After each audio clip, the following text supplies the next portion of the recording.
একেবারে জিগল wiggle recipe নিয়ে চলে এসেছি। টিপস অ্যান্ড ট্রিক্স ফলো করলেই কিন্তু একেবারে পারফেক্ট ক্যারামেল ম্যাঙ্গো পুডিং কিন্তু রেডি হয়ে যাবে। এই আমের সিজনে ভাবলাম গ্রীষ্মকালীন একটা ঠান্ডা ঠান্ডা পুডিংয়ের রেসিপি আপনাদের সাথে শেয়ার করি। আসুন তাহলে চটপট দেখিনি এটার জন্য কি কি উপকরণ লাগছে। অবশ্যই মনে রাখবেন এই ক্যারামেল ম্যাঙ্গো পুডিং বানানোর জন্য কিন্তু টিপস অ্যান্ড ট্রিক্স যেগুলো দেব এটা কিন্তু শেষ পর্যন্ত অবশ্যই থাকবেন এবং ফলো করবেন যে কি কি আমি বলে দিচ্ছি। তাহলে আসুন চটপট দেখে নিই এই ম্যাঙ্গো ক্যারামেল পুডিং বানানোর জন্য কি কি উপকরণ লাগছে। আমি সমস্ত কিন্তু মেনশন করে দিয়েছি একেবারে ফ্রন্টে, অবশ্যই কিন্তু ভিজিট করে নেবেন। এখানে আমি 1 কাপ পরিমাণ ম্যাঙ্গো পাল্প নিয়েছি, মোটামুটি দুটো আমার ম্যাঙ্গো লেগেছে। এখানে আমি অ্যালফানসো ম্যাঙ্গো ইউজ করেছি, আপনারা যে কোনো মিষ্টি ম্যাঙ্গো ইউজ করতে পারেন। 1 কাপ পরিমাণ নর্মাল ফোটানো রুম টেম্পারেচার দুধ।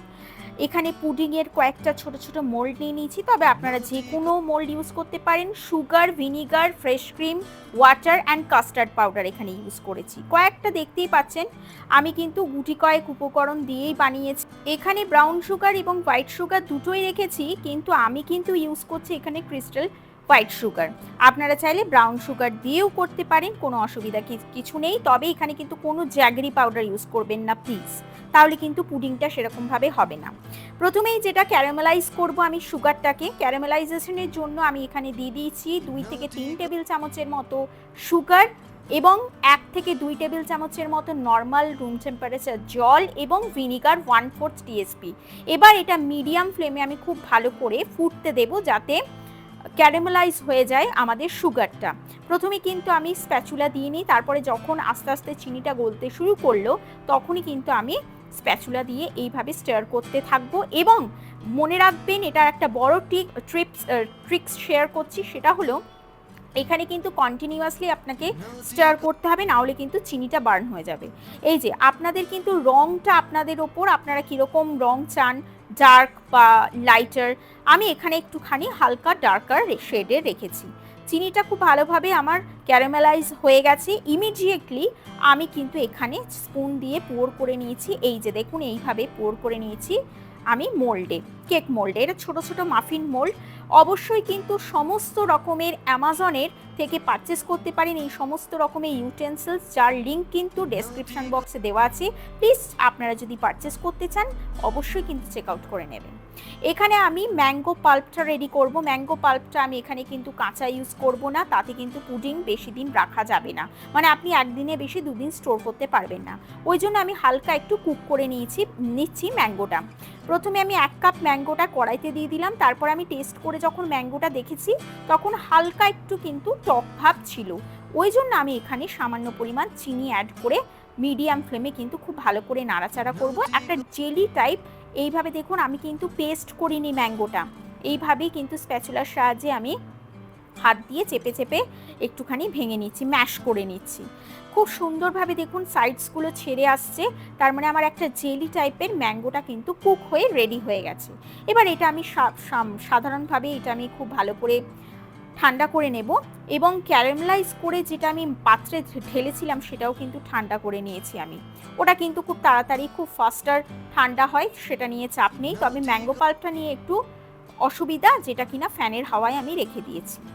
এবার একটা পাত্রে দেখুন আমি 1 কাপ দুধ নিয়ে নিয়েছি কাস্টার্ডটা পুডিংটা বানানোর জন্য। এবার এখানে আমি মোটামুটি 1 টেবিল চামচের মতো আমি ভরে ভরে ভ্যানিলা কাস্টার্ড ইউজ করেছি এবং তার সাথে ইউজ করেছি আমি চিনি। দিয়ে খুব ভালো করে আমি নাড়াচাড়া করে নিয়েছি এবং তার সাথে আমি দিয়ে দেব এলাচির গুঁড়ো।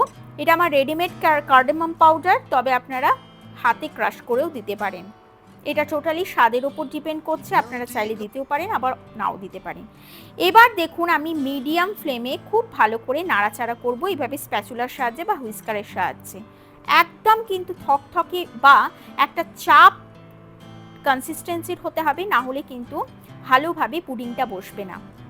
আমার রেসিপি আপনারা ভীষণ ফলো করছেন, ভীষণ ভালোবাসছেন, তার জন্য অসংখ্য ধন্যবাদ। একটা লাইক এবং সাবস্ক্রাইব অবশ্যই করে দেবেন এবং নোটিফিকেশন পাওয়ার জন্য কিন্তু অবশ্যই ফলো বাটনটা ক্লিক করতে ভুলবেন না বন্ধুরা। থ্যাংক ইউ সো মাচ এত ভালোবাসা এবং সাপোর্ট করার জন্য। এবার দেখুন আমার মোটামুটি হালকা থিকার হয়ে এসেছে। ঠিক এই মুহূর্তে আমি কিন্তু ম্যাঙ্গো পাল্পটা মোটামুটি 1 টেবিল চামচের মতো অ্যাড করে নিয়েছি। আপনারা চাইলে বেশিও দিতে পারেন বা এর থেকেও কম দিতে পারেন। এবার দেখুন আমি মিডিয়াম ফ্লেমে কন্টিনিউ কিন্তু স্টার করে আমি দেখুন এরকম একটা চাপ থিকার একটা কনসিস্টেন্সি কিন্তু আমার কিন্তু পুডিংটা কাস্টার্ডটা রেডি হয়ে গেছে। এবার এটা আমি ফ্যানের হাওয়ায় রেখে দিয়েছিলাম মোটামুটি আধ ঘন্টা 45 মিনিট মতো, একেবারে কুল ডাউন হয়ে গেছে। কুল ডাউন হওয়ার পর তারপরে আমি কিন্তু এখানে ফ্রেশ ক্রিম 2 টিএসপির মতো ইউজ করছি। এটা অপশনাল, দিতেও পারেন নাও দিতে পারেন, তবে দিলে অবশ্যই টেস্ট এনহ্যান্স করবে ভীষণভাবে।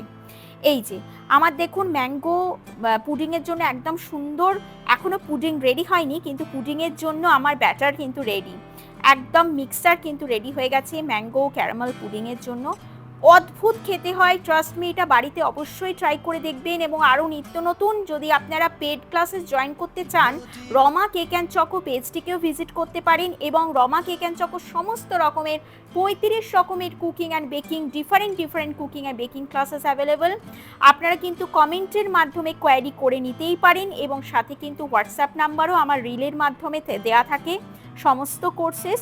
আশা করছি আপনাদের ভালো লাগবে। যারা যারা জয়েন করতে চান প্লিজ কমেন্ট করবেন।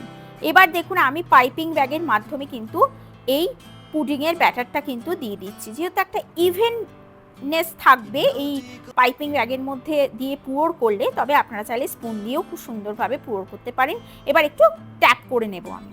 এবার এটাকে ফ্রিজে রাখার পালা, আপনারা ফ্রিজেও রাখতে পারেন 2 ঘন্টা থেকে 3 ঘন্টা, আর যদি ফ্রিজারে রাখেন তাহলে 1 থেকে 1.5 ঘন্টা রাখলেই হবে, নাহলে কিন্তু বরফ হয়ে যাবে। আমার যেহেতু সময় হাতে কম ছিল ওই জন্য আমি এটা ফ্রিজারে রেখে দিয়েছি আমি 1 ঘন্টা মতো। এবার 1 ঘন্টা পর এত সুন্দর একটা রেজাল্ট পাবো বন্ধুরা আমি ভাবিনি। ভীষণ সুন্দর, বাচ্চারা ভীষণ পছন্দ করবে, আমি এটা আমার তরফ থেকে গ্যারেন্টি দিলাম। এবং কমেন্ট করে আপনারা বানিয়ে অবশ্যই জানাবেন কেমন লাগলো।